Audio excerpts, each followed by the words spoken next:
Hi friends. कैसे हैं आप सब? एक बार फिर से हमारे YouTube channel steel tube tech service की मैकेनिकल पाठशाला में आप सबका स्वागत है। तो let's start steel tube tech service. और आज का जो मेरा टॉपिक है, आपको बताया था कि एमएस एंगल के बारे में, कि एमएस एंगल का क्या होता है, कितने साइज होते हैं, क्या वेट निकालते हैं।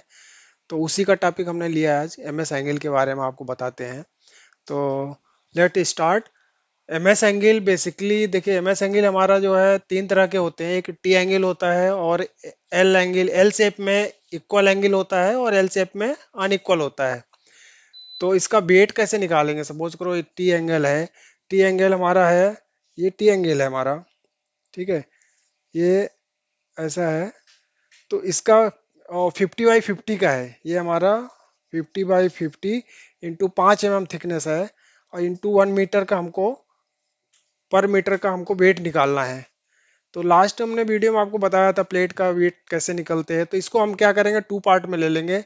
ये हमारा टी है, ये ए पार्ट हो गया, और ये बी पार्ट हो गया। तो ए पार्ट हमारा क्या होगा? ए पार्ट हो गया 50 इंटू 5।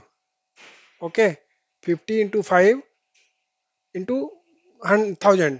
तो जैसे हमारा वेट निकालने का होता है वॉल्यूम इंटू डेंसिटी। डेंसिटी किसका है? स्टील का, एमएस का। एमएस स्टील की डेंसिटी कितनी होती है? एमएस स्टील की डेंसिटी हमने आपको लास्ट वीडियो में बताया था, 7850 केजी मीटर क्यूब। तो ये जो है, ये एमएस की डेंसिटी है। तो अब इसका वॉल्यूम, इसका हम वॉल्यूम पहले निकालेंगे। तो वॉल्यूम एक पार्ट का निकालेंगे। ए पार्ट का वॉल्यूम हो गया 50 इंटू 5 इंटू 1000, 1 मीटर का निकाल रहे हैं हम लोग। तो ये क्या है? ये मीटर में है, और ये एमएम में है। तो इसको भी हम यूनिट को हम एमएम में करेंगे, मीटर में, सॉरी, मीटर में करेंगे। तो 50 को मीटर में करेंगे तो 0.05 हो गया, 5 को करेंगे तो 0.005 हो गया, और इसको करेंगे तो 1 मीटर हो गया। 1000 mm इक्वल टू 1 मीटर। ये 1 मीटर हो गया। ओके, अब इसको कैलकुलेट करने के बाद हमारा ये वैल्यू आ जाएगा जो है 0.00025 मीटर क्यूब। ये हो गया पार्ट ए का। अब पार्ट बी में क्या आएगा? ये पार्ट बी है। तो पार्ट बी हमारा ये यहाँ तक है, ये हम 50 है। तो ये 50 - 5, क्योंकि ये 5 m थिकनेस है। तो 50 - 5 is equal to 45। It means कि मेरा ये पार्ट जो है ये 45 है। 45 इंटू 5। तो 45 इंटू 5 इंटू ये सेम, जैसा इसको निकाला, इसको कैलकुलेट करेंगे तो ये मेरा आ गया 0.00022। ये हमारा आ गया पार्ट बी का। ये पार्ट बी। तो आप दोनों का वॉल्यूम जोड़ देंगे। वॉल्यूम कितना हो जाएगा? Volume part A part B is equal to 0.0047। ठीक है। अब वेट निकालने के लिए हमने आपको बताया था कि वॉल्यूम इंटू डेंसिटी। तो ये टोटल वॉल्यूम ए प्लस बी इंटू डी। तो दोनों को जोड़ने के बाद हमारा ये है 0025 एंड ये 47। ये दोनों को जोड़ेंगे, और जोड़ने के बाद फिर हम इसको 7850 में मल्टीप्लाई कर देंगे। तो मेरा एक वेट जो है 3.69 kg पर मीटर। ये वेट हमारा 3.69 kg पर मीटर एंगल का आएगा। मतलब ये एमएस का एंगल है 50 by 50। 50 by 50 into 5 m thickness है। तो उसका वेट जो है 3.69 kg पर मीटर आएगा। 1 मीटर का जो वेट आएगा 3.69 kg। अब ऐसे ही आपका एक एंगल अन, ये टी है, हरी टी, और एंगल का लेंगे। तो एंगल में आपका इक्वल एंगल है। इक्वल एंगल मतलब जो ये है सेम 25 है, तो ये भी 25 है।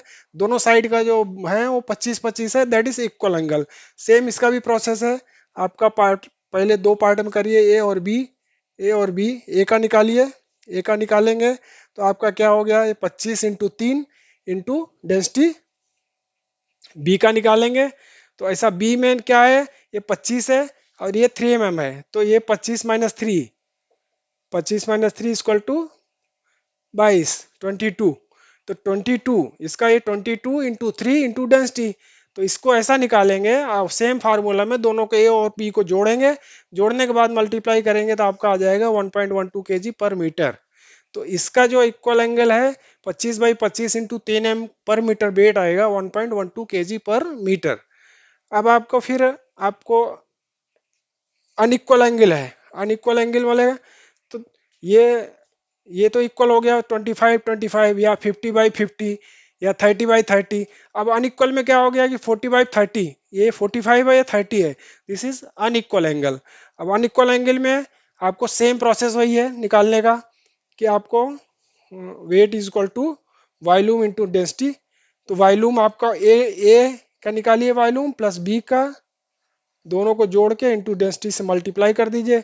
तो ए का निकालने के लिए आपको क्या करना पड़ेगा, आपका ए का जो है 30 इंटू 4 और इंटू डेंसिटी, ठीक है। ए का हो गया 30 इंटू 4 इंटू डेंसिटी।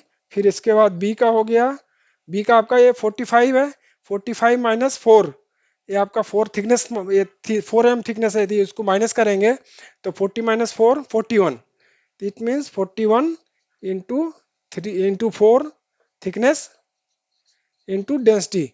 अब इसका इसका वॉल्यूम और इसका वॉल्यूम जोड़ेंगे, जोड़ के डेंसिटी में मल्टीप्लाई करेंगे, तो इसका जो वेट आएगा कैलकुलेशन 2.23 केजी पर मीटर।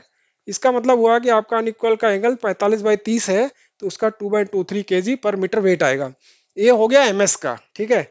अब आपको अगर एसएस का निकालना है, एसएस का निकालना है, एसएस का टी है, एसएस का एंगल है, एसएस का जो है अनइक्वल एंगल है, तो आपको सेम प्रोसेस यही है, आपका जो भी प्रोसेस है वो कैलकुलेशन करने का सेम है। ओनली आपको एसएस की, जैसे एसएस 304 है, एसएस 300, आपको एसएस 304 है, उसकी डेंसिटी लेना है तो 7930 होता है, 7930 केजी पर मीटर क्यूब। आपको एसएस का निकालना है तो वॉल्यूम सेम रहेगा, आपको जो ये एमएस का 7850 है, उसकी जगह पे आपको 7930 करना है बस। आपको 7930 से मल्टीप्लाई करेंगे तो आपको एसएस का वेट पर मीटर आ जाएगा। और अगर यही हमारा एंगल जो है ब्रास के हैं, तो आपका टी है, एंगल है, अनइक्वल एंगल है, तो अगर ब्रास है, ब्रास ब्रास का एंगल है, तो इस ब्रास एंगल का मैंने लास्ट वीडियो में आपको बताया था कि डेंसिटी जो होती है उसकी, जो है ब्रास की 8730 होती है, 8730 होती है केजी पर क्यूबिक मीटर। तो ब्रास में सेम आपको फॉलो वही करना है, आपको वॉल्यूम निकालना है, वॉल्यूम निकाल के डेंसिटी से मल्टीप्लाई करेंगे। डेंसिटी कितनी है 8730, तो 8730 डेंसिटी रखेंगे और जो वेट आ जाएगा आपका ब्रास के एंगल का पर मीटर वेट आ जाएगा, एसएस का सेम आएगा। इसी तरह से आपको एमएस का मैंने बताया, एमएस की डेंसिटी है, एमएस एमएस की डेंसिटी आपको बताया था मैंने कि आपको जो है से 7850 तो ये 7850 केजी पर क्यूबिक मीटर, तो ये कांस्टेंट है हमारा है। तो आपको ये याद रखना पड़ेगा, एमएस का डेंसिटी 7850, ब्रास की डेंसिटी 8730, एसएस की डेंसिटी 7930। ये आपका वॉल्यूम निकालने के बाद इससे मल्टीप्लाई करेंगे तो पर मीटर का वेट आपको एंगल का आ जाएगा। ओके, थैंक यू, जय हिंद।